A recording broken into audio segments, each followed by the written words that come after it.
Buenas noches, bienvenidos a Mirá, gracias a Willy Cohen. Acá estamos, con todo el equipo. Por supuesto, yo soy Hugo Machiavelli, Federico Andajasi, Martín Tetaz, Silvina Martínez. Ya vamos a estar en comunicación con Eduardo Amadeo. Está Javier Milei con nosotros. Vamos a hablar luego con Martín Yesa. Vamos a hablar con Sandra Pita y con Carlos Regazzoni por todo el tema salud y el tema vacunas. A ver, ¿está Amadeo en línea? Le pregunto, por algunas declaraciones que hoy sorprendieron, y por eso también lo invitamos a Milei, Vallejos dijo que la Argentina tiene una maldición por exportar alimentos. Amadeo, buenas noches. ¿Le escuchamos un minuto a Vallejos diciendo esta declaración?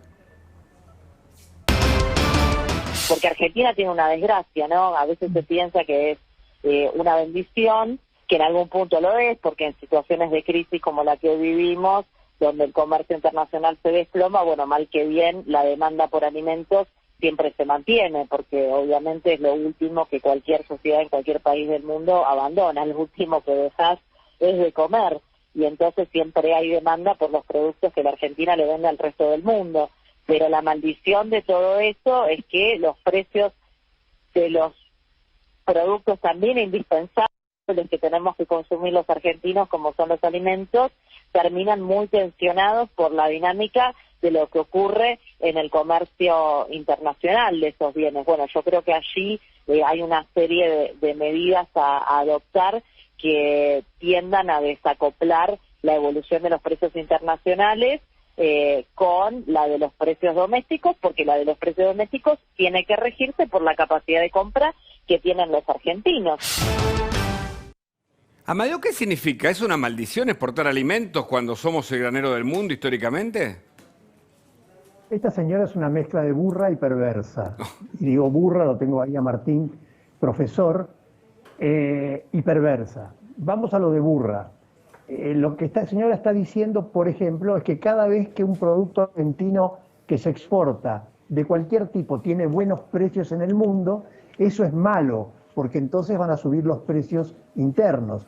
Entonces, no solo el trigo, el maíz o la soja, que no tiene nada que ver con los alimentos argentinos, pero también el vino, las frutas, cualquier producto. Si mañana se levantara el precio de cualquier otro producto, los autos argentinos que se exportan, si mañana los precios de los autos en el mundo subieran, es muy malo, porque a pesar de que nos entran más dólares, para los argentinos esto es malo. O sea, esta señora se especializa en este tipo de tonterías permanentemente, y lo preocupante, Hugo, es que esto es parte del pensamiento del gobierno, por eso hacen las cosas que hicieron con el maíz. Pero también es perverso, porque gracias a este pensamiento, en las épocas del recordado Moreno, del mal recordado Moreno, perdimos 10 millones de cabezas de ganado. El gobierno dijo: no vamos a dejar que se siga produciendo carne para exportar, etcétera, etcétera. Todavía no nos recuperamos. Llegamos a tener los niveles de producción de trigo más bajos de nuestra historia. Después viene Grabois y dice que hay que hacer granjas colectivas porque los productores no producimos. Pero es muy terrible el hecho de que estas personas tengan voz y sean escuchadas en el gobierno. Porque si en este momento hay gente que nos está escuchando que produce, como yo, que soy un orgulloso productor agropecuario, están diciendo: flaco, el año que viene tengamos mucho cuidado, porque no vamos a invertir más plata en producir, no vamos a comprar más máquinas, porque gente como Vallejos nos puede volver a los tiempos de Moreno. Así que ellos siguen pensando como en los años 30, ¿no? Donde decían que la agricultura era el campo de la oligarquía, los señores que vivían en París, etcétera, y no se dan época de la cuenta vaca atada, digamos, o de la manteca al techo. Efectivamente, esto le da trabajo a miles de personas, claro, de todo tipo. Nos permite tener oferta de alimentos interna de muy buena calidad. Que le pregunte la señora Vallejo qué le pasa a los países que no producen alimentos para ver cómo están de bien. Claro, claro, claro. Javier Milei quiere decir algo, porque estábamos hablando antes de entrar al aire, sobre esta y otras declaraciones de las últimas horas por parte del gobierno. Javier, buenas noches, gracias por ¿Qué estar. tal? Buenas noches. Yo adhiero plenamente a lo que está diciendo Eduardo Amadeo respecto a la señora Vallejos. Lo que ha dicho es claramente una oda a la ignorancia. Es un desprecio por la teoría económica y la evidencia empírica furiosa. Primer punto.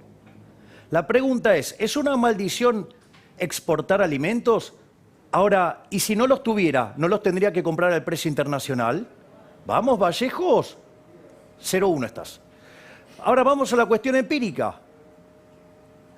Países como Estados Unidos, como Canadá, como Australia, como Nueva Zelanda, tienen dotaciones muy parecidas a las nuestras y se convirtieron en países desarrollados. Justamente por como recién ahí hizo una línea muy sutil Amadeo, y es que el hecho de estas políticas que Argentina aplica desde la década del 30, que son la base por las cuales nos venimos hundiendo, justamente en base a ese modelo cepalino, toda esa, digamos, centro-periferia, toda esa porquería que empezamos a abrazar en ese momento y que de ser de los países más ricos del mundo, hoy estamos oscilando entre el 100 y el 120, o sea, estamos en la mitad de la tabla para abajo. Después del modelo agroexportador, le decimos de paso, No, bueno, pasando la historia, ¿no? Claro, que fue el que nos convirtió en el país más rico del mundo en 1895. La generación del 80, claro. Después hay otra burrada que tiene que ver con el tema de lo que es la inflación, porque uno podría decir, claro, porque sube el precio de los alimentos, entonces hay inflación. Eso es falso.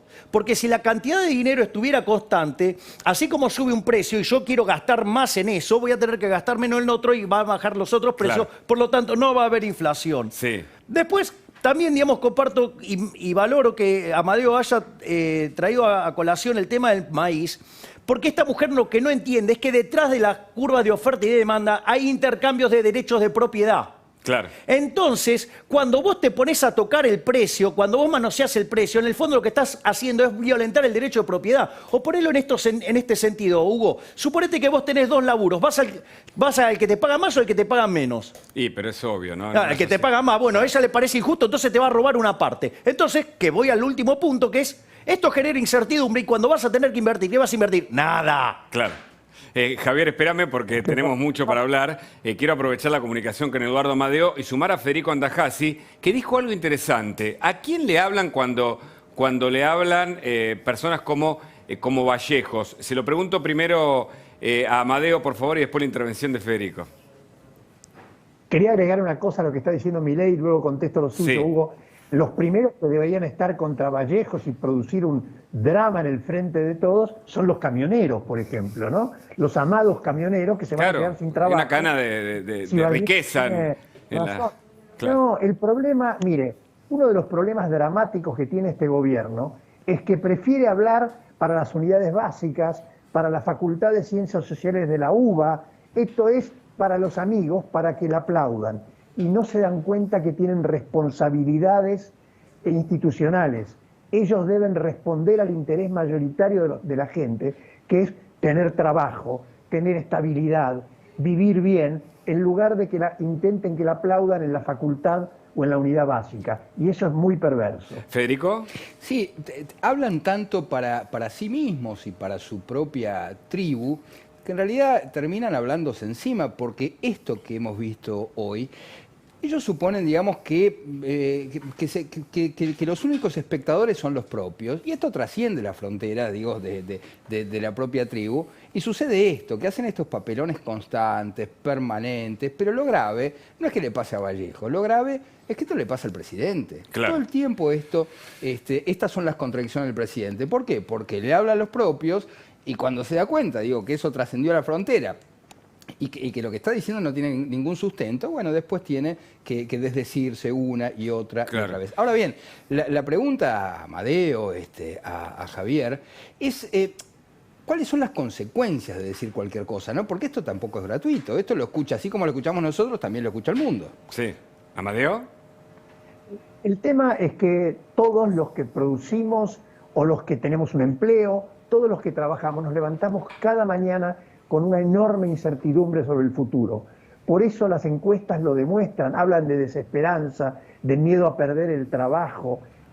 Hoy día la sociedad argentina está dominada por el miedo. Sí. Y entonces estas cosas como la de Vallejo y compañía, lo que hacen es achican el futuro, hacen que el señor que tiene una pequeña pyme o un restaurante o un kiosco diga, yo con estos locos no invierto nada. Claro. No voy a cambiarle al kiosco, no voy a cambiar el torno, no me voy a comprar un tractor. ¿Y sabe lo que quiere decir eso? Menos empleo, menos riqueza.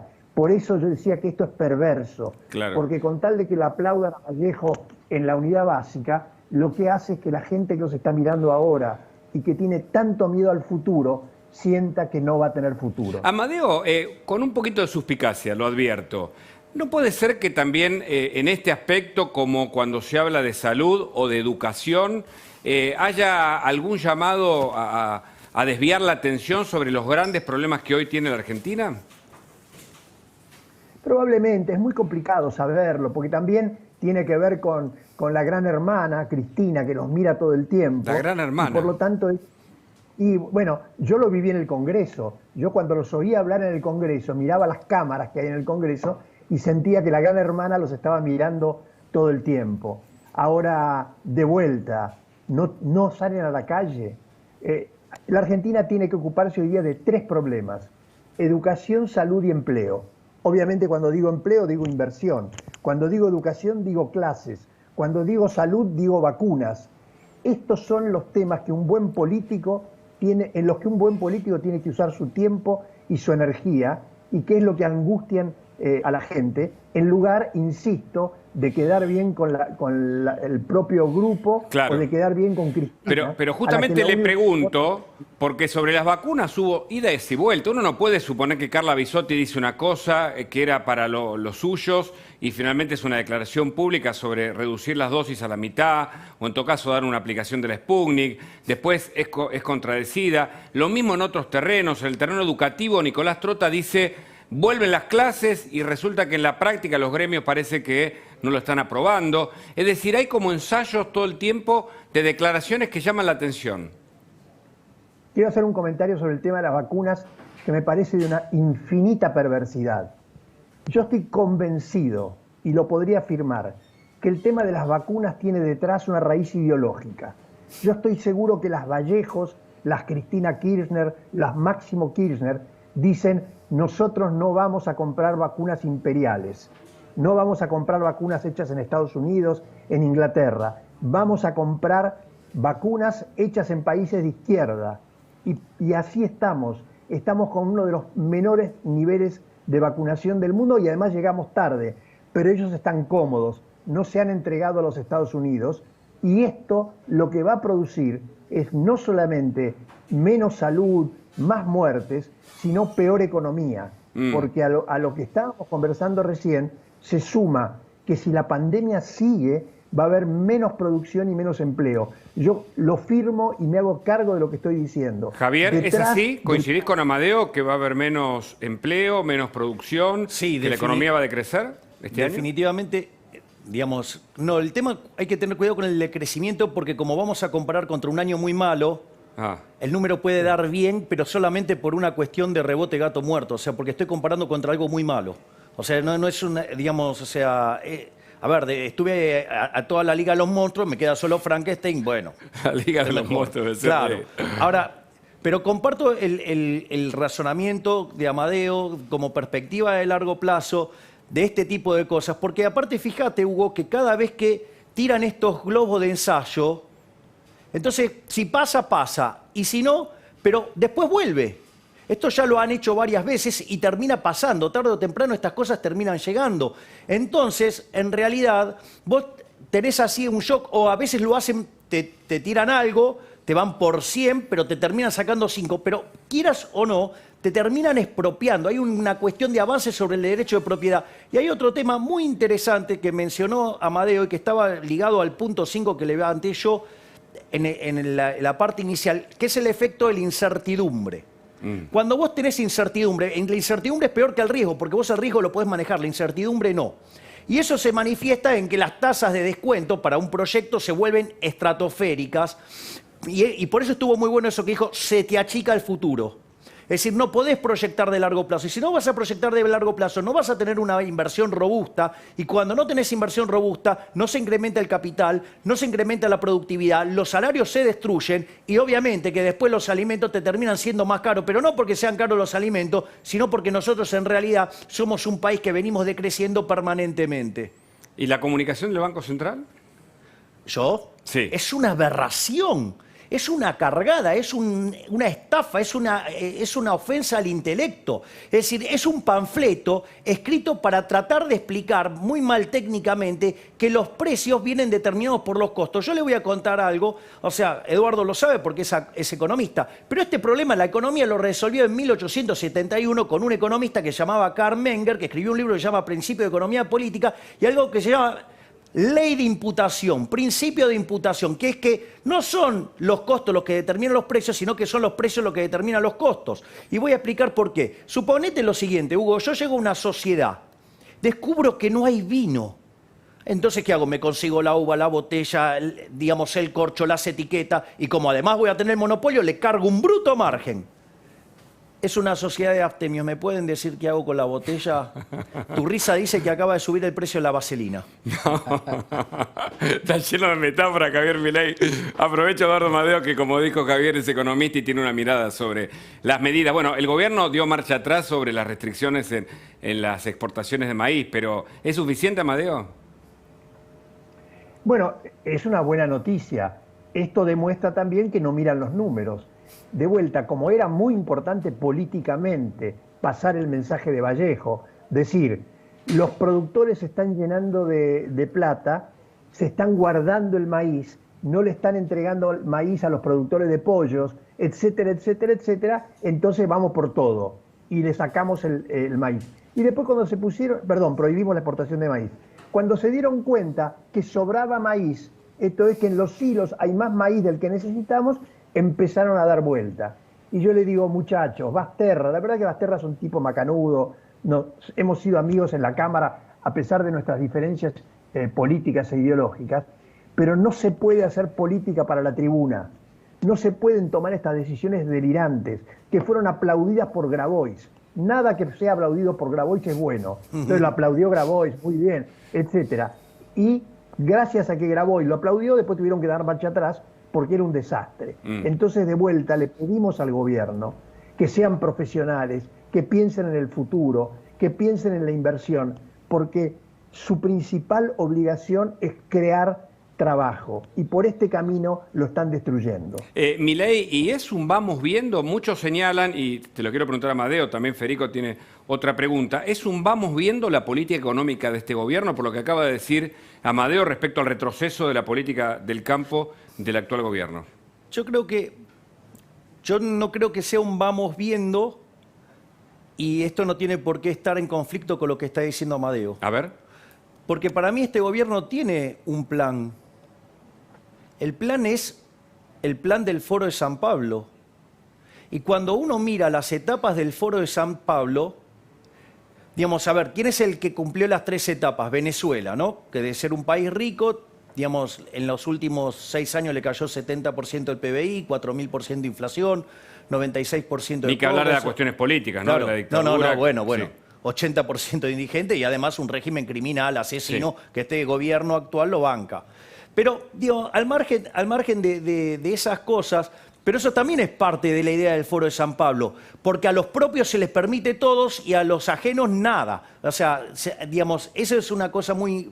Entonces, a ver, Venezuela entró en la última etapa, pero Argentina está en la etapa 2, que es mucho de plata, digamos, para el cambio cultural, la batalla cultural, y la otra mitad, digamos, de la agenda tiene que ver con aplicar restricciones, ir vulnerando los derechos de propiedad, y eso termina generando mal funcionamiento del sistema económico que después deriva en cada vez mayores dosis de intervención, y eso es lo que después conduce a las economías al socialismo y después las empobrece. Porque recordemos que cuando uno alertaba este tipo de cuestiones en Venezuela, ¿qué decían en Venezuela? Nosotros no somos Cuba. ¿Y nosotros qué estamos diciendo? Nosotros no somos Venezuela. Chile, ¿qué dice? Nosotros no somos Argentina. Claro. Ojo. Es decir, una autocracia, algo así de el vamos por todo, pasado a la lógica política de un gobierno que quiere la suma del poder y controla desde el Estado todo, la economía y el resto de... Igual a mí, para lo que tiene que ver con el Frente de Chorros, prefiero decir cleptocracia. Bueno. Amadeo. No, comparto absolutamente con Milei y comparto también que vamos en camino a Venezuela. Sí. Yo digo, esta declaración en sus diversas maneras, pero digo, fíjense lo que está pasando. Estamos empezando a ver fuertemente un proceso de emigración, de hartazgo de la gente, de bajar los brazos frente a estos tipos, perdón, a este gobierno. En Venezuela esto tuvo características enormes, pero en la Argentina la falta de futuro y la desesperanza se está convirtiendo ya en un tema de todos los días. Segundo, se quieren quedar con todas las instituciones, desde las instituciones más elementales como las que controlan el voto, por ejemplo el Tribunal Electoral, este juez Ramos Padilla, etcétera. Obviamente ahora quieren quedarse con el Poder Judicial y si ganan las elecciones se van a quedar con los tres poderes y por lo tanto van a poder dibujar todo a su gusto. En términos de política internacional, los papelones que estamos haciendo cotidianamente apoyándolo a Maduro, suponiendo que con mandarle un telegrama a Biden protestando por lo de Trump, van a poder limpiar lo que están haciendo. Claro. El camino, yo no quiero dramatizarlo a los niveles de que está Venezuela hoy, pero lo que está claro es que este gobierno no cree, no lo dicen. ¿Cuántas veces dijo el presidente Fernández las palabras inversión privada? ¿Cuántas veces habló de productividad?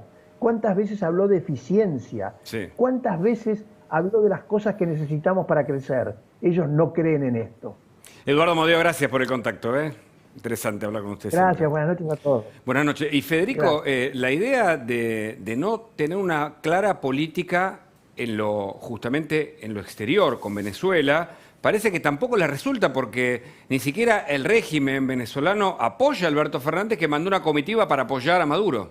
Es muy curioso, Hugo, lo que señalás, porque efectivamente todos los esfuerzos que hace el gobierno de Alberto Fernández para congraciarse con Venezuela, que de hecho salió la Argentina a apoyar esas falsas elecciones que hubo hace poco tiempo en Venezuela, no fueron suficientes y de hecho todos los voceros, los principales protagonistas de la dictadura venezolana, Diosdado Cabello, los que lo secundan, no hacen más que humillar una y otra vez al propio Alberto Fernández. Y es curioso, pues lo más interesante del asunto es cómo el propio Fernández hace de cuenta que estas declaraciones no existen, no dice una sola palabra al respecto. Pero además esto de ir por derecha y por izquierda, en todo caso, no terminar de ser claros en lo político, ¿no? Y por supuesto Javier Milei, que además cree que si la economía va rumbo a Venezuela, obviamente es para mayor control estatal. ¿Es así, Javier? Sí, efectivamente, así es, Hugo.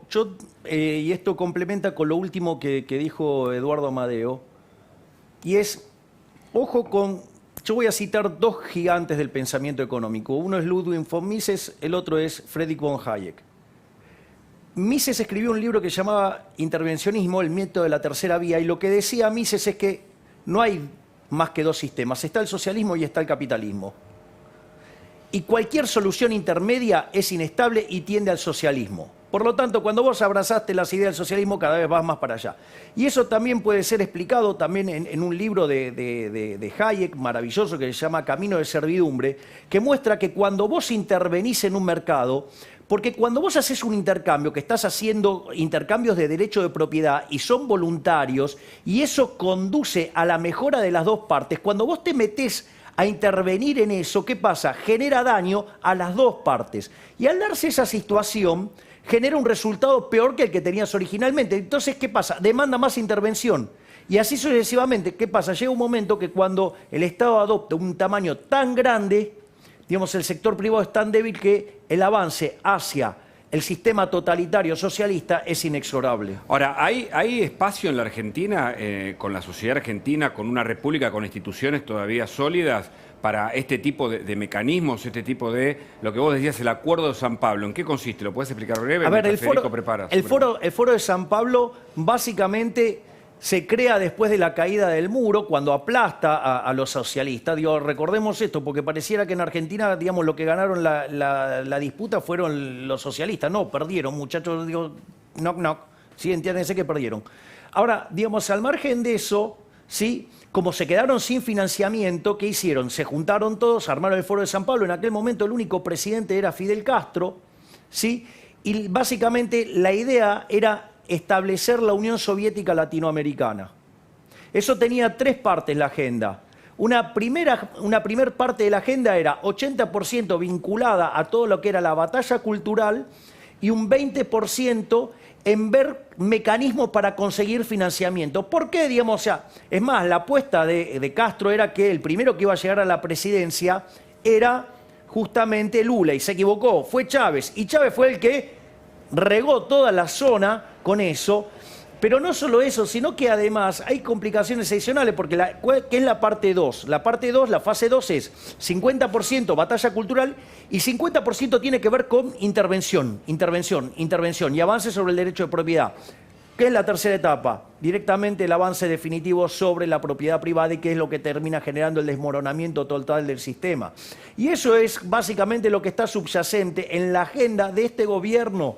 No lo van a aceptar. ¿Sí? Cualquiera que diga esto lo van a estigmatizar, lo van a perseguir, pero la realidad es eso a lo que apuntan, porque ¿saben qué? En el socialismo a los únicos que les va bien es a los políticos, a los jerarcas, a los oligarcas de la política. Es decir, en este caso se sienten que son ellos y no le importa. Eso sí, logran la igualdad. Sacando los jerarcas, todos pobres. Bueno, lindo país nos querés llevar. Por ahora, el resultado indica que la pobreza en la Argentina viene creciendo de manera sistemática, paulatina, pero sin retorno, Federico. Claro, bueno, y a propósito de esto que decís, Hugo, a mí me gustaría plantearme, ¿no? Y plantearle a Javier, ¿cómo haces con el dato cierto, puro y duro, de que la mitad de la población está en la pobreza? ¿Qué se hace, digo, desde tu punto de vista, con esa cantidad enorme de gente, con esos millones de personas que no tendrían ningún otro recurso que no sea la asistencia estatal? Eso digamos, desde lo económico. Y después desde lo cultural. Vos tenés varias generaciones que han crecido en esta idea de que tienen que recibir absolutamente todo por parte del Estado. A ver, la única solución que encontró el mundo a esto se llama crecimiento económico.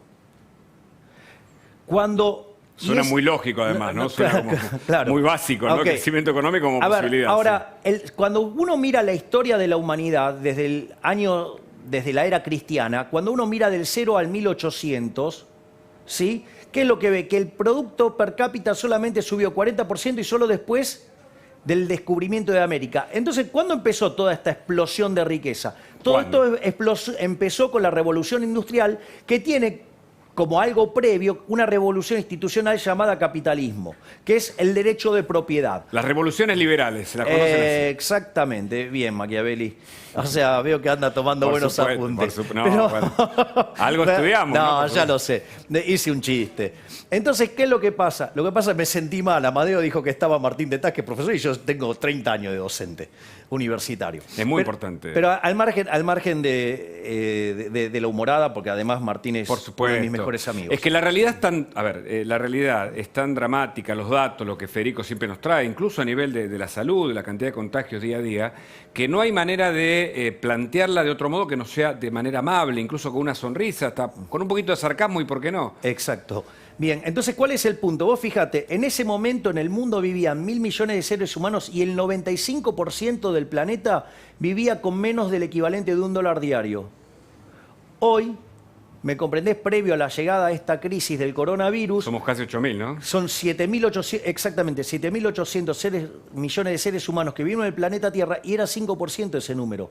Es decir, ¿y eso cómo se consiguió? A partir del crecimiento económico. Mirá, el crecimiento económico no tiene mucha magia. Eso ya lo había descubierto Adam Smith en la investigación sobre la naturaleza y la causa de la riqueza de las naciones, para los amigos, la riqueza de las naciones, ¿sí? Donde básicamente describe cómo es un proceso de crecimiento económico, y en esa lógica, digamos, la base, ¿sabes cuál es? Invertir. Pero para invertir tenés que respetar los derechos de propiedad y además tenés que generar ahorro. Entonces, cuando vos, ¿sí?, trabajás con la hipótesis keynesiana, dale el gasto, dale el consumo, dale el gasto, dale el consumo, y todo el tiempo estás penalizando el ahorro, ¿sí?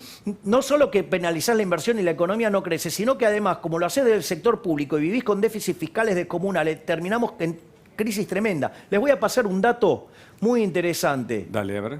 En los últimos 40 años, Argentina es el segundo país del mundo que menos creció. Vamos, está El todo segundo dicho. país, ¿quién es el primero? Es un país africano, ahora no me acuerdo bien el nombre, pero... O sea que en los últimos 40 años, el segundo país que menos creció después de un país africano... Es Argentina.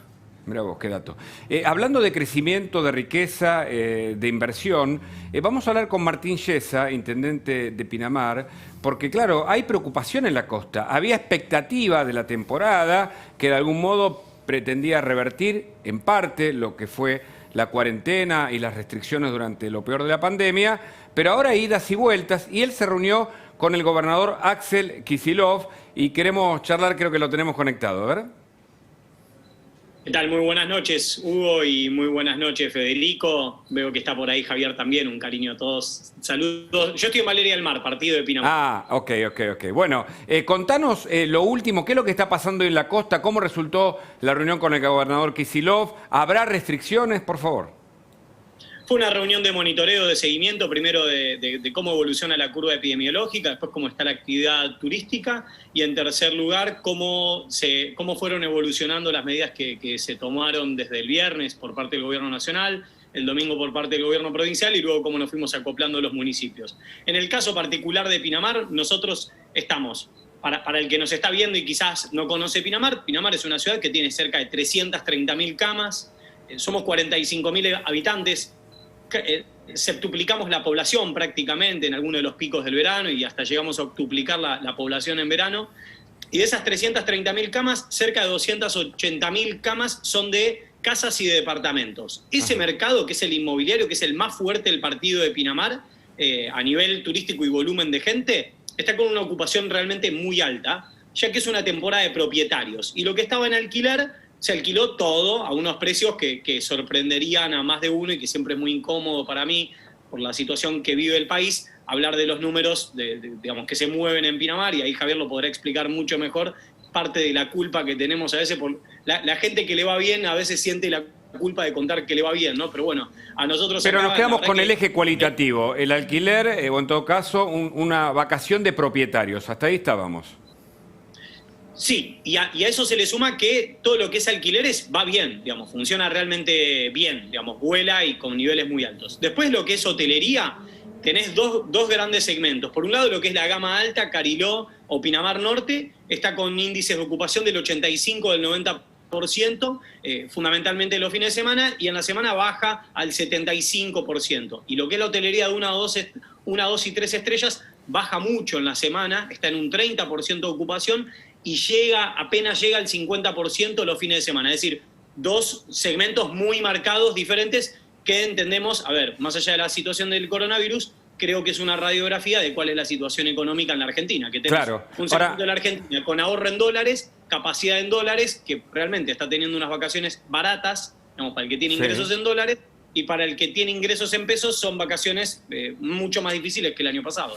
Martín, fuiste criticado por algunos sectores en algún momento cuando se estaban decidiendo sobre las restricciones. ¿Cómo está la situación con respecto a eso? ¿Cómo fue la conversación con el gobernador Kicillof? Bueno, sí, fue una discusión y creo que a algunos todavía creo que no les terminó de gustar, pero es mi industria. Yo les decía, miren, si tuviera una fábrica de zapatillas, yo trabajaría para que abra la fábrica de zapatillas. Yo entiendo, esta no tiene chimeneas, pero es un factor de distribución de riqueza, genera trabajo. Nosotros en Pinamar somos importadores de trabajo, Hugo. Somos importadores de trabajo. No solamente vienen de Madariaga, que está enfrente, vienen de Santiago del Estero, vienen de Tucumán. Digamos, es realmente un mercado que además genera, digamos, no solamente genera riqueza, sino que genera distribución de la riqueza. Claro. Entonces, para nosotros la industria turística es de lo que vivimos, digamos, sí, y nos dedicamos profesionalmente a esto. Entonces, cuando nos decían que era inviable, era, bueno, pará, sentémonos a hablar porque vuelven las automotrices, vuelven la fábrica de zapatillas, ¿por qué no va a volver la nuestra? Y realmente desde que abrimos, la curva epidemiológica está estabilizada, digamos, tenemos la misma cantidad de casos hoy de la que teníamos con 45.000 habitantes antes de abrirnos al turismo. Claro. Somos cerca de 250.000 habitantes y tenemos 230 casos. Con esto no quiero decir que no pasa nada. Porque no, pero sí está claro el concepto, Martín, y quiero incorporar a Javier, porque Javier le encuentra una explicación, a ver si es así, a esto que vos planteás como duda. Es decir, que la restricción no solo no ayuda en materia sanitaria, sino que destruye la economía. Javier, no sé si, bueno, digamos, esto acompaña lo que dice Martín Yesa. Un segundo. A ver, sí. la experiencia argentina en eso ha sido contundente. Hizo la cuarentena más larga y más cavernícola del mundo. Eso está en los datos. Hace unos días los mostró, creo que Martín los mostró, Sí. de que Argentina tenía la cuarentena más larga y más dura por la gente de Our... Sí, por un estudio de los que trae. Sí, exactamente, sí, que son los que computan... Our World in Data. Exactamente. Gracias, Fede. Y cómo es, y no solo eso, hay algunas cosas muy interesantes de las que contemplaba Martín. Pero Yesa, perdóname, para ir al punto central, dice, en verdad no se entiende por qué las restricciones, y él trata de cuidar su industria como intendente. No, obviamente, digamos, si no se le destruye la economía, si no, digamos, mirá lo que le pasó a Argentina. Argentina no solo que le ha ido mal en la cantidad de muertos por millón de habitantes, porque llegó a estar entre los 5 con más cantidad de muertos por millón de habitantes, sino que además Argentina, el PBI le está cayendo casi el triple de lo que cae el resto del planeta. ¿Y entonces? Bueno, entonces, digo, claramente, digamos, o sea, yo, digo, propondría que cambien el equipo. O sea, digo, para mí debería haber sido desplazado el señor Ginés González García, Pedro Can, Luis Cámara, Eduardo López. Deberían haber sido todos. Pero esta idea que vos proponías, que la economía, digamos, marcada por un Estado cada vez más presente o cuasi expropiatorio, bueno, le da más poder. pero alguien tiene que pagarlo, el Estado. Ese es el problema. Es decir, si el Estado fuera bueno, sí, entonces hubiera sido un éxito la Unión Soviética, y sin embargo fue un desastre en lo económico, en lo social, en lo cultural, al margen de que mataron 150 millones de seres humanos los comunistas. Pero no solo eso, a ver, el problema es Martín tiene un punto muy fuerte ahí. Digamos, el ejemplo de España. Digo, justamente el ejemplo de España es un país que vive del turismo. O, si ustedes toman el caso suizo, digamos, se dedican a 5 cosas los suizos, ¿no? A relojes, cortaplumas, chocolates, bancos y turismo. Ok, no les va mal. Eso también le pasamos la factura a Vallejos también. Pero, entonces, el argumento debería ser eso. Pero ¿qué? Yo entiendo, pobre Martín, tener que discutir con el analfabeto económico de Kichilov, sí, que tiene sus amigos zurdos en España y que la están destruyendo. Martín, tu visión como intendente, ¿no? Más allá de los comentarios, que nos interesa, porque vos decís, yo tengo que defender como intendente lo propio. Mirá, lo difícil es eso. A ver, yo siempre trato de ser empático, porque más con las realidades que no conozco. Mi realidad es muy concreta. Recién lo decía Javier, por ejemplo, como decirle a los suizos que no hagan navajas. No, mirá, negro, hacemos navajas y hacemos chocolate. Bueno, no hagan navajas y no hagan chocolate. Nosotros nos dedicamos a esto. Entonces, por eso, a veces uno se siente incomprendido cuando te juzgan por estar defendiendo esta industria, pero, digamos, ¿para qué votaron los pinamarenses? Yo soy una persona electa por los pinamarenses por segunda vez, además con buenos guarismos dentro de la municipalidad de Pinamar. Así que nosotros a lo que nos dedicamos, Hugo, es hoy a defender la temporada. La verdad, más allá de las imágenes que se llevan una parte de la mirada y que, honestamente, lo que percibimos es que se convirtieron en un catalizador. Más se filmaba a los jóvenes que se juntaban, más jóvenes se juntaban. Claro. Yo lo hablé con un par de ellos y me decían, mirá, la verdad, Martín, no sé si es tan divertido, pero ahora que nos vienen a filmar es más divertido todavía. Antes teníamos 21 kilómetros, 900 metros lineales de gente recontra tranquila. Es más, yo lo descubrí la primera temporada, Hugo, cometí el error de ansioso, ¿no? Mostré una foto de una playa que estaba llena de gente en mi primer verano. ¿Y sabes qué me decía la gente? Eso no es Pinamar. Eso no es Pinamar. O sea, si está lleno de gente, no es Pinamar, no es para nosotros.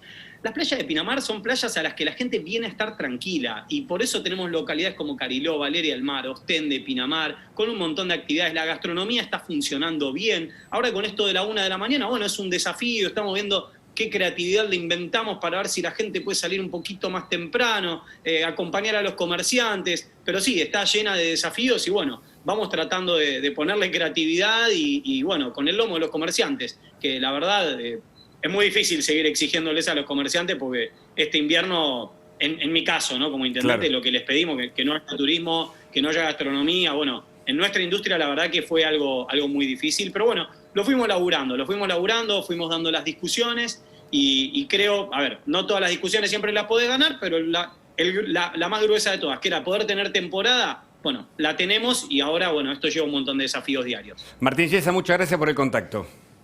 Un cariño a todos. Y Javier, si llega a presentar el libro, lo esperamos por Pinamar. Ah, bueno. Bueno. Qué bueno. Voy con Pandenomics ahí. Bueno, muy bien. Ahora, Federico, estas medidas restrictivas, vos seguís el día a día de la pandemia, de la evolución de los contagios, ¿ayudan a lo sanitario o perjudican o en todo caso no son benevolentes en ese aspecto y encima perjudican la economía? Mira, claramente lo que no ayuda para nada son las contradicciones, ¿no? Porque por una parte, vos, obviamente, digo, que en un punto tiene que haber restricciones, que es lo que estamos viendo ahora en Europa, que se abre, se cierra según las necesidades, pero eso se hace racionalmente. Ahora bien, si vos vas a convocar gente a la Casa Rosada por los funerales de Maradona, con todo el cariño que le tenemos a Maradona, la verdad que el mensaje que se transmite es muy diferente. Quiero decir, no se puede estar en estos dos extremos, ¿no? Por una parte, promoviendo los funerales de Maradona en la Casa Rosada, con esas manifestaciones, esa cantidad de gente que hemos visto, y por otra parte, hacer cierres absolutos. Vos te das cuenta que es una desproporción. Claro. Y creo que ese es el gran problema de la Argentina en general, ¿no? Que nunca encontramos un justo medio. Claro, y hablando de no encontrar el punto medio, parece que la economía que se viene es preocupante. ¿Qué es lo último que analizaste de las declaraciones de los distintos funcionarios del gobierno, Javier? ¿Puedo hacer una...? Sí, claro. Porque antes me habías preguntado Dale. por quién era el país que más había caído en los últimos 40 años. Quedó. Te doy el ranking, los primeros, porque no te voy a dar todos. El que más cayó es Congo, después le sigue Argentina, después Irak, después Siria, después Zambia, después Zimbabue, después Bulgaria, después Venezuela y después Nigeria. Pero no es el 2020, son los últimos 40 años. Que eso una demuestra, catástrofe. claro, eso demuestra la pobreza estructural que está cercana al 48 y algunos hablan de la mitad de la población argentina con un 10% de indigencia. Pero te amplío la pregunta sobre las perspectivas para la economía de este año, Javier. Mira, las perspectivas no son buenas, o sea, de vuelta, todo el mundo se recupera en B corta, Argentina también. El problema es que Argentina va a un nivel más bajo porque en el medio quebró a miles de empresas, decenas de miles de empresas, destruyó 4 millones de puestos de trabajo. Por lo tanto, no vas a recuperar el nivel previo que tenías a la crisis. O sea, ese es el primer punto. O sea, podés llegar a tener un rebote, pero eso es una mentira. Porque, Hugo, si vos tenías ingresos por 100, por decir algo, mirá, caíste a 0, ahora vas a 50. Sí, ¿sabes qué? Mejoraste infinito, pero todavía estás 50 Pero la abajo de lo que tenías. promesa de Alberto no era que iba a llenar las heladeras. Digo, bueno, preguntando así con un poquito de sarcasmo. Bueno, digo, estará apelando a la sustitución de bienes, así como sustituye el asado por la polenta. Ah, claro. Evidentemente, incluso los ajustes a los jubilados es preocupante porque tampoco son coherentes con los anuncios en la campaña política. ¿Y de Guzmán qué hay que decir? No, yo tengo una pésima opinión de Guzmán, lo manifesté desde el primer día y con cada una de sus acciones lo justificó y lo validó. A ver, vamos al primer punto. Para reestructurar la deuda tardó casi 9 meses para pagarle lo que los acreedores querían. Para hacerlo de esa manera lo podría haber hecho en 15 días. Eso no es que lo digo yo, lo dijo el propio Prat Guy, que nos terminó sacando del default al inicio del gobierno de Macri. Por lo tanto, o sea, quiere decir que se podría haber hecho mejor. O sea, y lo dice alguien que lo hizo, no alguien que no lo hizo. Ese es el primer punto. Porque además nos sacó del default. Esto era solamente reestructurar, era bastante más fácil. Ese es el primer punto, tardó 9 meses. Segundo punto, me parece un inmoral. O sea, porque cuando él asumió, dijo, no va a haber ajuste. Y después mandó un paquete impositivo por el equivalente de 2 puntos del PBI. ¿Y cuál es el problema? El problema es que cuando le dijeron, pero usted dijo que no iba a haber ajuste, dijo, no lo va a haber, el gasto público no se toca. Es decir, que en el fondo, además, es socio de una corporación política chorra, parasitaria, inútil, expropiadora, ¿sí? Donde el avance del Estado, es decir, cuando vos te avanza el Estado, menos libertad tenés. Es decir, a ver, más Estado es más impuesto, quiere decir menos plata para vos. O sea, entonces en el fondo... Y eso es lo que te termina hundiendo. Argentina, de hecho, no crece desde el año 2011. Digamos, llegó a este nivel estratosférico de presión fiscal gestada por los Kirchner, que la subieron 15 puntos del PBI, y el gasto lo subieron muchísimo más, generaron un desastre. Y esta economía es absolutamente inviable.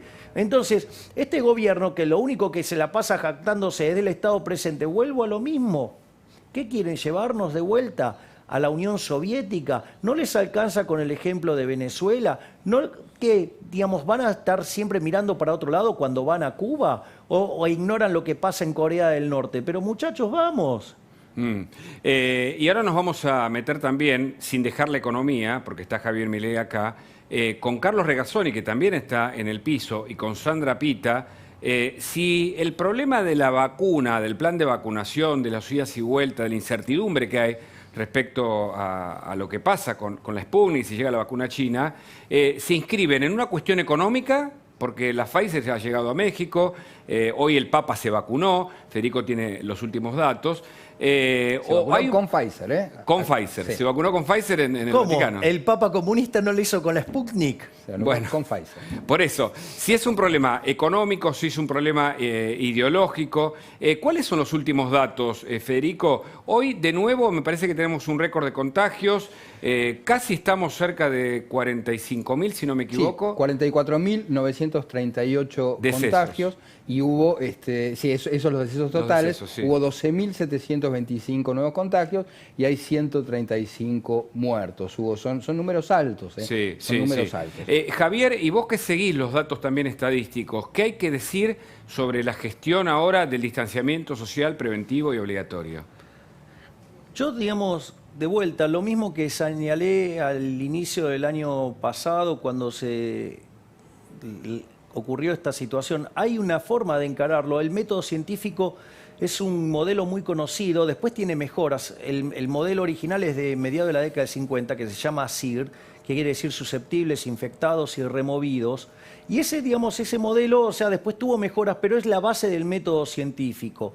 Tiene dos grandes pivotes, por decirlo de alguna manera. Una parte es ir sobre la responsabilidad individual, que tiene que ver con la higiene, con lo que tiene que ver el distanciamiento social, el uso de barbijos, el armado de protocolos.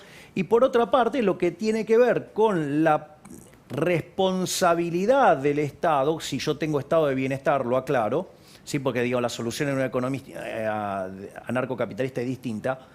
Entonces, digamos, ¿cuáles son las ideas? Y que tiene que haber testeos masivos, ¿para qué? Para detectar rápidamente a los infectados y removerlos rápidamente del sistema para que no infecten. Y además, dentro de los susceptibles había que excluir a aquellos grupos de riesgo. ¿Por qué? Porque si estaban más expuestos, podían llevar a una mayor saturación del sistema de salud y provocar un colapso que después, digamos, los médicos tengan que estar frente a la horrible decisión de ver quién se muere.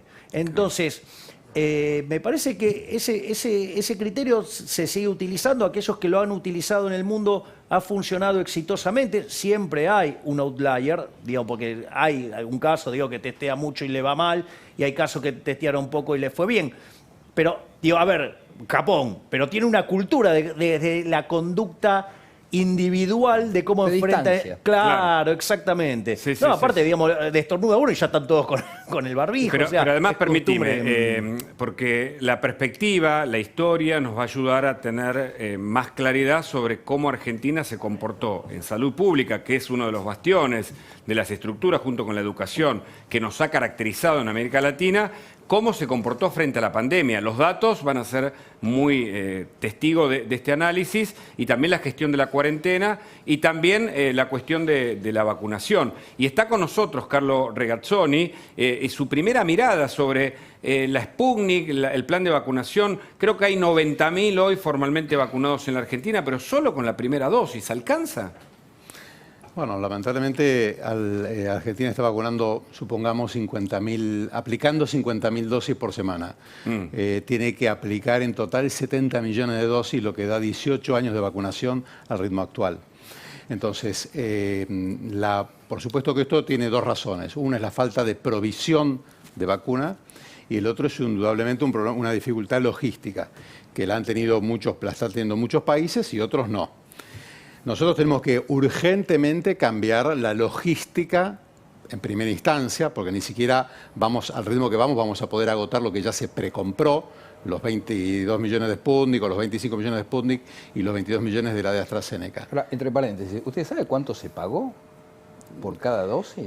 No, no, hay precios internacionales de referencia que son $20 las 2 dosis. De todas maneras, cualquier dinero que se pague hoy va a ser barato para la vacuna porque el daño que hay por no vacunar es enorme. Claro, pero usted habla de la logística, está muy bien, y la pregunta de Federico, con quien hablamos de los negocios que hay detrás seguramente de este tema, es si la logística para la aplicación es necesaria, pero primero es necesaria la vacuna, entiendo. Y todavía ahora entendemos que mañana sale un avión, otro avión a buscar la segunda parte de la primera dosis.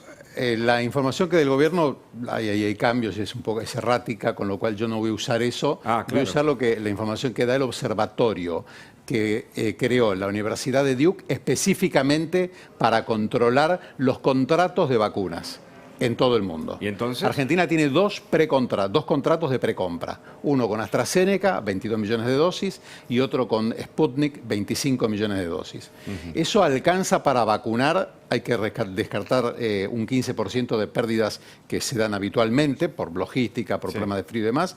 Eso alcanza para vacunar durante el 2021 a la mitad de la población que hay que vacunar. Es decir, Argentina, con vacuna, en el 2021, en el hipotético caso que pueda aplicar 47 millones de dosis, solamente va a haber solucionado la mitad del problema de la circulación viral. ¿Y eso es inmunidad para la población argentina? Claro, acá estaríamos hablando de 2 dosis. Eso no es inmunidad de rebaño. O sea, ya sabemos que en el 2021 inmunidad colectiva para el país no va a haber. Ya eso está Con lo descartado. cual, el país, a menos que se consigan 45 millones de dosis Eso más. implica que vamos a tener que convivir una vez más con la pandemia y en todo caso cuidar lo económico, me imagino, Javier, porque digo, si tenemos que convivir con esto, las medidas restrictivas evidentemente no tienen el acuerdo político y la gente ya no da más.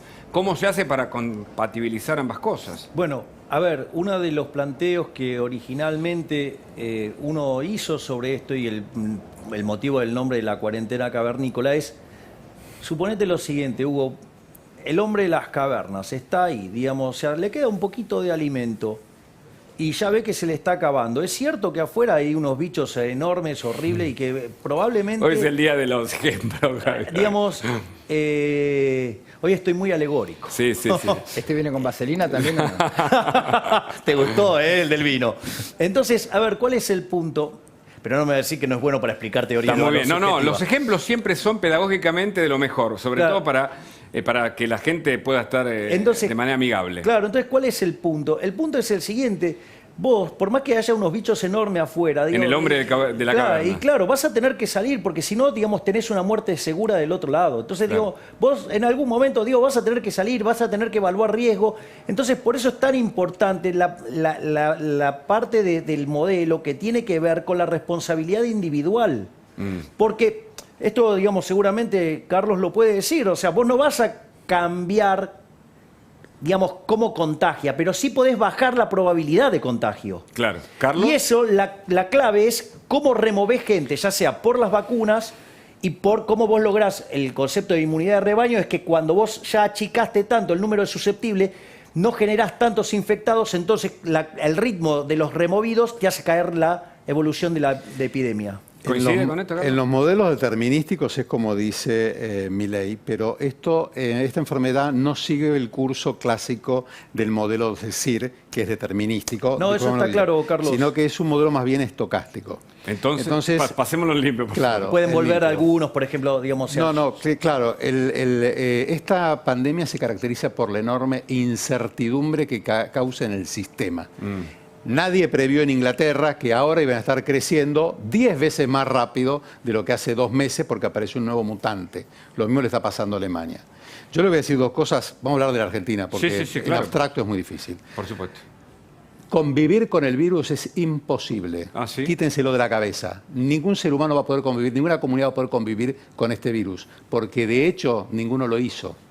En un año de cuarentena, una de las cosas de pandemia, uno de los hechos que quedó claro es que ninguna sociedad puede convivir con el virus. De hecho, se apela a los remedios a veces más inadmisibles para uno, como puede ser un cierre. En este momento Alemania bajó 75% de la circulación en todos los rubros. Claro, pero perdón, hago un paréntesis. Lo que pasa es que Alemania aplicó restricciones momentáneas. Europa no ahora manejó... una versión de 2 meses. Claro. No, pero no quiero entrar en eso. Lo que quiero decir es lo siguiente.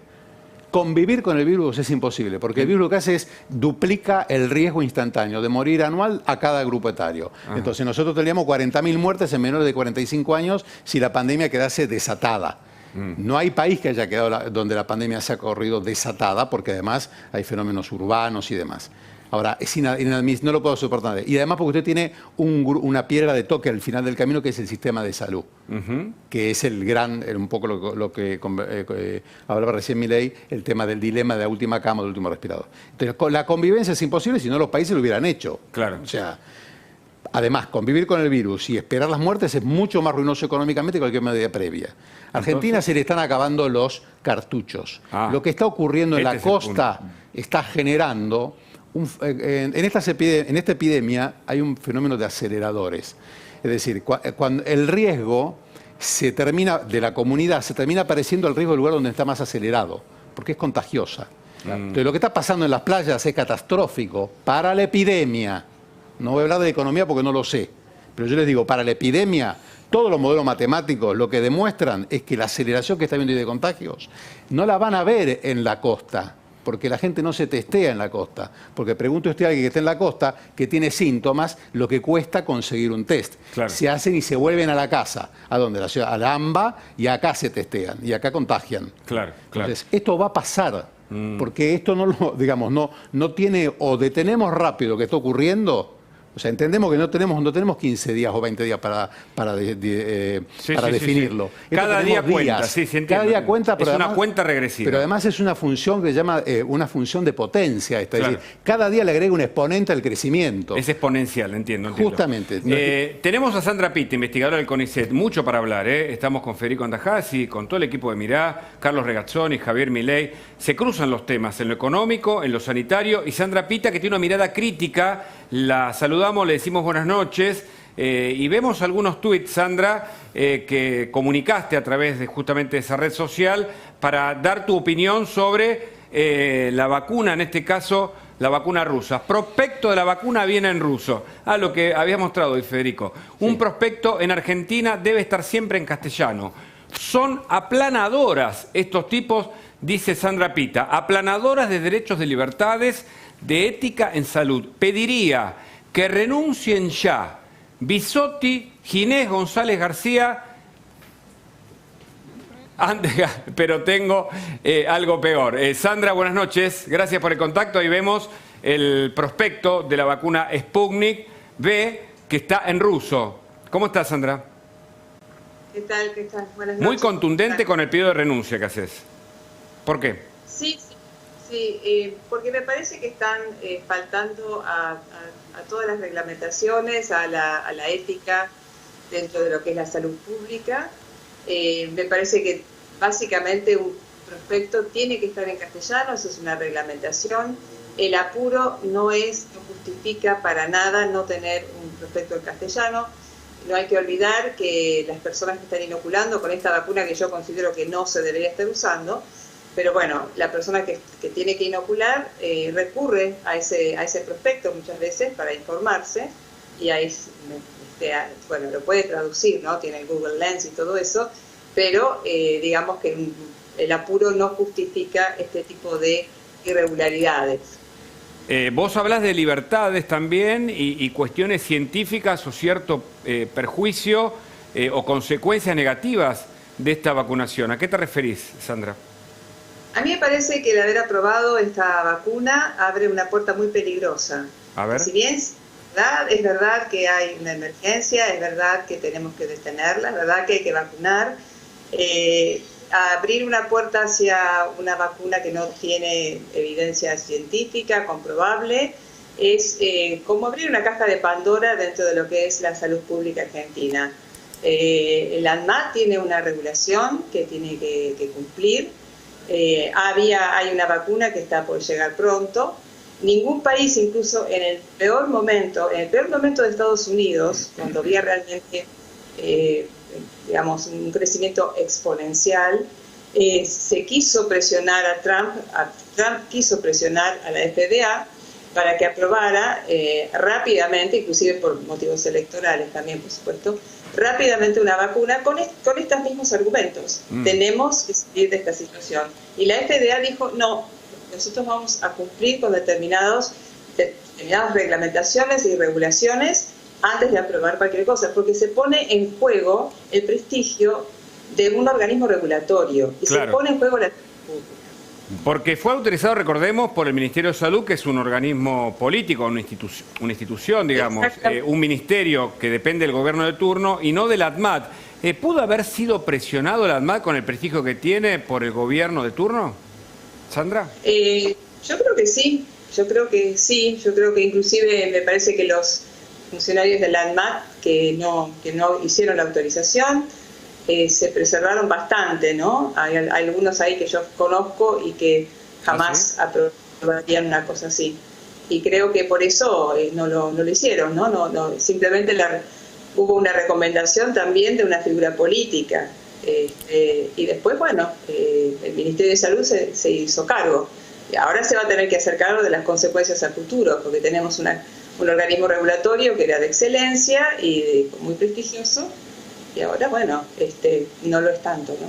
Federico Andajasi tiene una pregunta, Sí, Sandra, para vos. Sandra, vos en esta polémica que sostuviste hoy con personas, digamos, que están dentro del campo científico, dijiste algo que es muy cierto, y es que se introdujo en esta discusión una cuestión dogmática, una cuestión de fe, ¿no? Como si la eficacia de una vacuna dependiera de cuánta fe, digo, en el sentido religioso, ¿no? Se le tiene no solamente a la vacuna, sino al país del cual procede, ¿no es cierto? Más allá de que la vacuna puede ser buena, ahora de hecho van a empezar a estudiar en Europa la posibilidad de implementar la vacuna rusa. ¿Cómo es esto que decía Sandra en relación a hacer cuestiones de fe en asuntos completamente científicos? Bueno, será que me estoy ubicando, Sí. parece que siempre me estoy descentrando. No, porque pasaste de la izquierda a la derecha, un poquito menos, Claro. un poquito menos, por favor. A ver, Ahí, exactamente. voy a quedar centrada. Ahí Mira, tenemos. por un lado, la Unión Europea no está considerando la vacuna rusa. Eso es una fake news. Bueno, porque uno la busca en el buscador de la EMA y bueno, también hay gente conocida que cuenta algunas cosas que están llegando. No está siendo considerada, eso es una aspiración que tiene Putin. Y con respecto a la fe, y bueno, sí, a mí me llama mucho la atención que los científicos apelen a la fe cuando la aprobación de una vacuna o de cualquier medicamento tiene que ver con la confianza y tiene que ver con la evidencia científica. Claro. Esto de apelar a la fe, para mí es tan rudimentario como apelar a que es una urgencia, aprobemos cualquier cosa porque tenemos que salir de esto. Y si no funciona como esperamos que funcione, Claro. Es maravilloso, pero quizás no es efectiva. Y vos hablabas, Sandra, recién de las consecuencias posibles y negativas, entiendo por lo que decías, sobre la vacuna, sobre el ADMAT, sobre la futura salud argentina. Yo creo que sobre la vacuna puede no tener efectos adversos, es decir, y no solamente, todo el mundo se orienta cuando uno habla de la vacuna, todo el mundo piensa en los efectos adversos. Y uno tiene que ir un poquito más allá, pensar, por ejemplo, en la eficacia que tiene, en cómo va a proteger, otras características. Yo pienso que el gran daño que se le va a hacer es a la ANMAT, es a la salud pública, a los organismos regulatorios.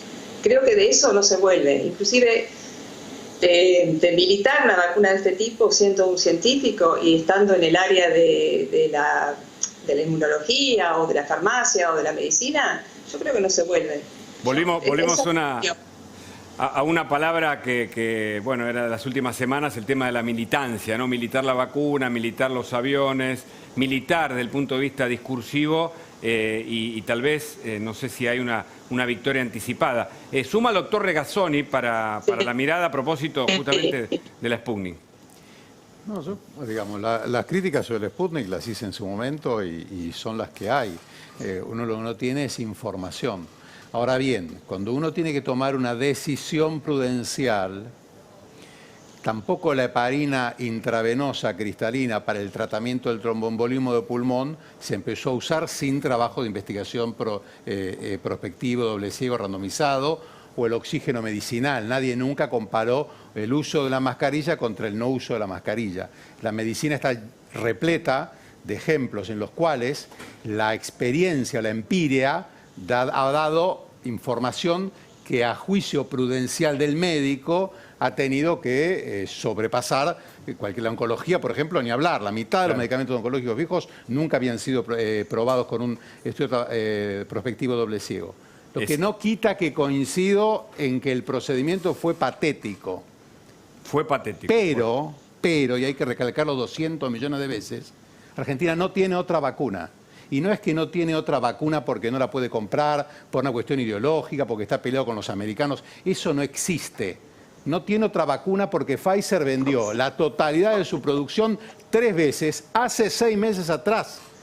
Y ya se sabe de hace 4 meses atrás, y si no lo pueden consultar en este observatorio de la Universidad de Duke, que no hay vacuna disponible para el 95% para el 90% de la gente del planeta Tierra. Está claro. O sea, hay una crisis en este momento con la producción de vacuna. Entonces, todos los países, inclusive los europeos, van a aplicar a las vacunas que haya utilizando un criterio un poco más laxo. La FDA, para aprobar la vacuna de Oxford y la de Moderna, pero no es que relajó sus controles, los recontra relajó. La vacuna de Moderna de Pfizer aumentan 10 veces la incidencia de shock anafiláctico. Hay que dar la segunda terapia intensiva al lado. O sea, no es que estamos hablando de algo, estamos hablando de una situación de límite. En una situación límite uno tiene que tomar decisiones utilizando siempre los criterios estrictos que la doctora expresa y que son el lugar común de la ciencia. Sí. Pero entendiendo la situación en la que nos encontramos. Llegará el momento, que en lo personal yo creo que no es ahora, porque lo peor que podemos estar haciendo ahora es dándole el parche a la grieta, porque Argentina va a terminar destruida con esto. O sea, entendamos que estamos ante un cambio de era. Lo que está pasando con la pandemia no es chiste. O sea, es un tema realmente serio. Muy Sandra, serio. tu última apreciación, Entonces, por favor. o cambiamos la forma en que vamos a analizar esto, y cuando llegue el momento de rendir cuentas, que va a llegar. Porque en algún momento vamos a mirar para atrás, como se hizo a final de este año, decir, mamá, momento, Argentina tuvo la cuarentena más larga del mundo, estuvo entre los 10 países con muertes por millón más alto, más elevado del mundo, y es el país que más días de clase perdió en el planeta. Entonces nadie me puede decir que esto fue hecho correctamente. Además de que después veremos las causas de ello. Además está entre los peores de América Latina. Pero con lo cual ni siquiera el contexto social pero uno admite eso, lo que no tiene que ver ahora con que la gente debe vacunarse con la Sputnik, Paremay, Paruski, porque no hay otra. Y cada día de vacunación que se está perdiendo, y lo dije al principio, es letal para la Argentina. Muere gente, no hay tiempo. O sea, yo entiendo que hay que salvar el ANMAT, como que no lo voy a creer, pero no hay tiempo, no hay más tiempo. O sea, se superó, a ver si lo puedo decir de otra manera. La curva, lo que está pasando, lo que uno ve es el iceberg. Okay. Yo esos los 13.000 casos que vi hoy, es el iceberg, ¿entiende? Los 250 casos de Pinamar, es el iceberg. Permitime. Abajo está lo que se llama densidad de casos, Sí, lo que es brutal lo que está pasando en nuestro país. Qué brutal. Permitime que cierre Sandra, por favor, y seguimos acá con reacciones. Sí, Sandra, te escuchamos, con atención. Bueno, me parece que hay que un poquito bajar los decibeles, ¿no? Me parece que sí estamos ante una situación muy crítica. Creo que los ejemplos que dio el doctor tienen más que ver con usos compasivos y con drug repurposing, que es otra cosa. El tromboembolismo de pulmón, ninguno es compasivo. Pero hablemos de uno, por favor. Y nada, hay un consenso en la comunidad científica, en la comunidad médica, que un tratamiento sin un ensayo clínico no se puede aplicar. Porque si fuese así, entonces podemos utilizar cualquier cosa y no necesitaríamos organismos de regulación. A mí me parece que sí es importante tener una vacuna. Seguramente los laboratorios van a empezar a aumentar su producción y tenemos en vista también la AstraZeneca, que esa se va a producir acá. Hay una propuesta para producirla acá. Esa va a ser autorizada, ya fue autorizada en Inglaterra. No es cierto que las autorizaciones de la Oxford y de la Moderna sean equivalentes a la desastre que se hizo acá con la Sputnik. Y creo que la de AstraZeneca sí se va a volver a producto interesante. Así que, como decía Napoleón, ¿no? Vísteme lento que estoy apurado. Esa es mi conclusión. Gracias, Sandra, por el contacto. Seguimos aquí en Mirá. Se ha puesto... Bueno, se ha armado un debate, hay preocupación, por supuesto, por lo que está pasando. Lo que está pasando tiene que ver con la salud de todos nosotros y tenemos un rato más de Mirá. Claro, se armó un debate. Es que, en definitiva, todos estamos preocupados por la pandemia, por el coronavirus, por poder vacunarnos. Y es cierto, ayer se explicaba, y Carlos creo que tiene datos también, hay una preocupación por la incertidumbre en la comunicación formal de gente que ahora no se quiere vacunar. Federico, vos querías aportar algo sobre el tema también. Sí, a propósito de esta polémica muy interesante entre el doctor y Sandra Pita, yo quiero aportar una información que a lo mejor acerca posiciones, ¿no? Porque la vacuna Coronavac china, ahora Brasil hizo estudios a fondo con esta vacuna y demostró que está por debajo de las expectativas, que solamente protege en un 50%, no llega al 70% que era lo que se esperaba, con lo cual, bueno, esto también es una mala noticia para el mundo porque sería una vacuna menos, claro, una vacuna, quiero decir, con menos eficacia de la esperada. Claro. Entonces, algo de esto no podría pasar, por ejemplo, con la vacuna rusa. Digo, esta es la vacuna de Sinovac, ¿no? De Coronavac. Mire, le voy a decir algo. Sí. En el mundo real hay un fenómeno de la investigación que se llama el paciente del trial o el paciente del ensayo clínico. Ajá. El paciente del ensayo clínico siempre le va mucho mejor que al paciente real, por un montón de razones. Muy probablemente ninguna vacuna tenga 90% de eficacia. Es difícil que tengan más del 80% de eficacia. Por más que el trabajo de investigación clínica haya dicho que tiene 92, 94, lo que fuere.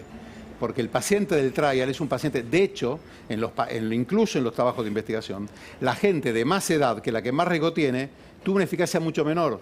Tuvo una eficacia del 80-85%, incluso la de Oxford y la de Moderna. O sea, eso es un hecho que es conocido. Ahora acá, por eso...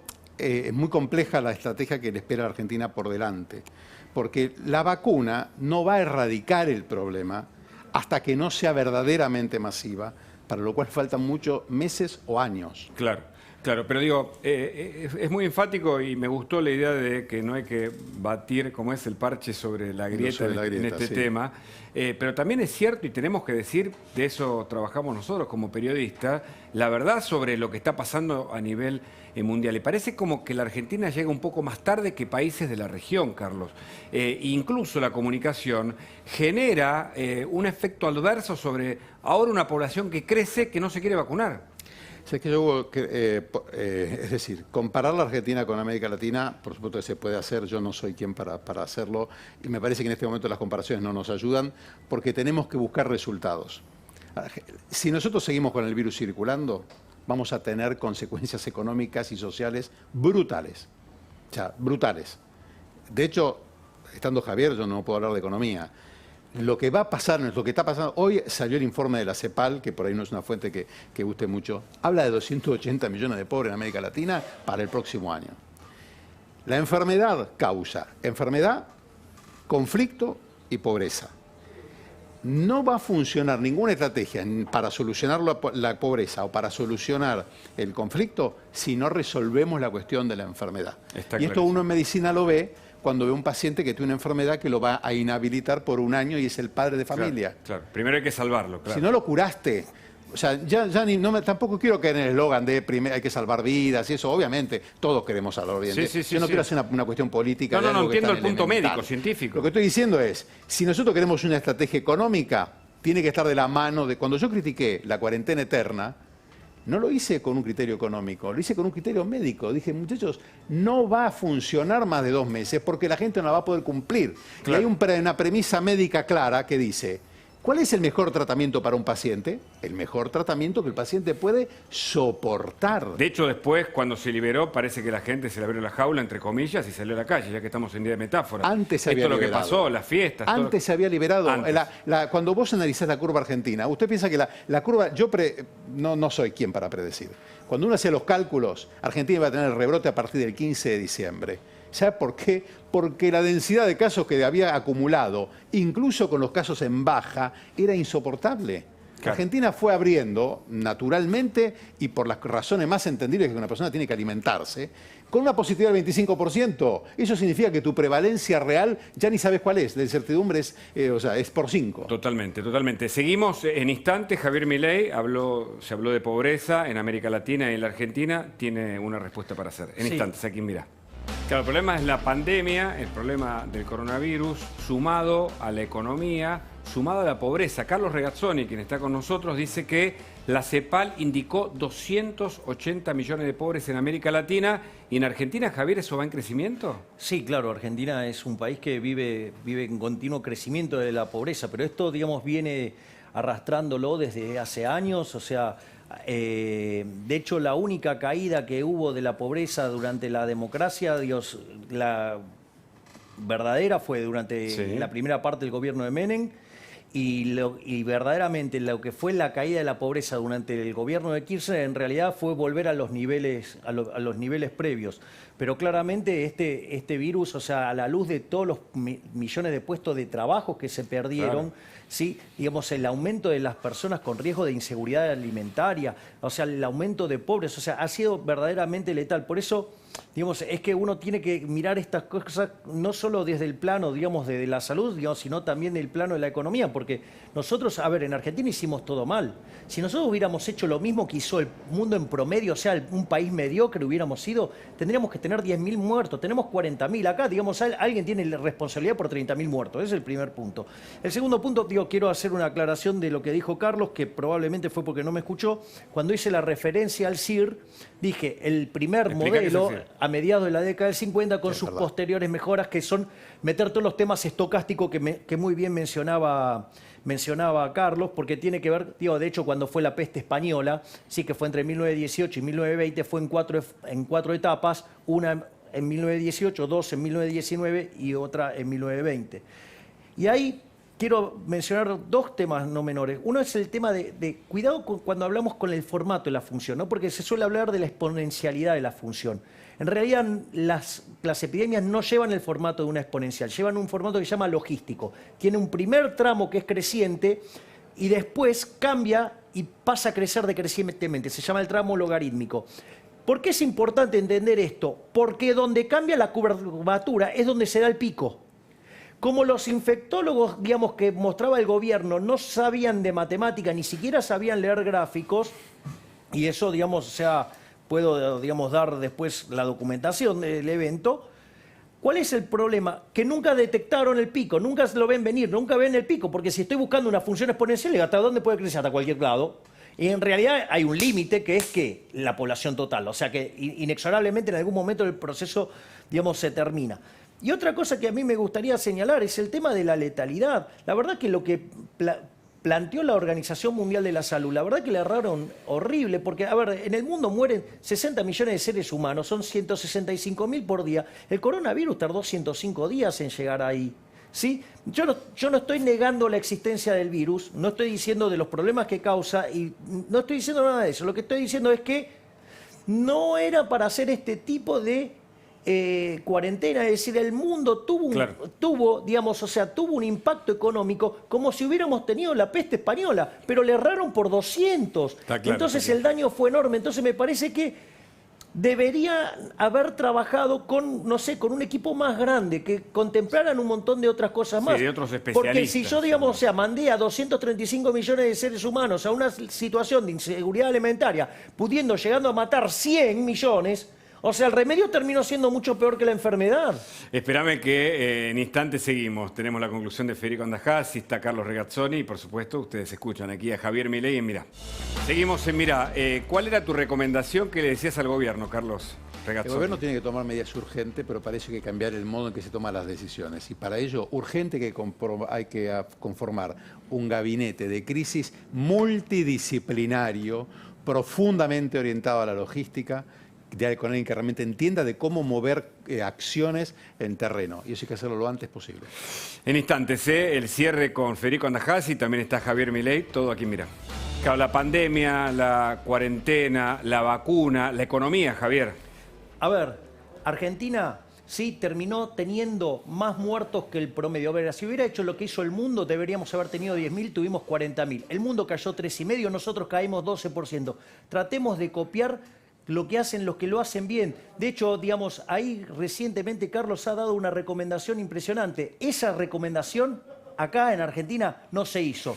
Esperemos que no se vuelvan a equivocar de la misma manera, porque si no van a terminar generando un desastre. Y la preocupación, por supuesto, porque tiene que haber decisiones del gobierno y toda la información que tenés aquí en La Nación Más, quédate, por supuesto, ya llega Carola Gil con lo que el día se llevó. Nosotros con Mirá nos encontramos mañana a las 21. Chau.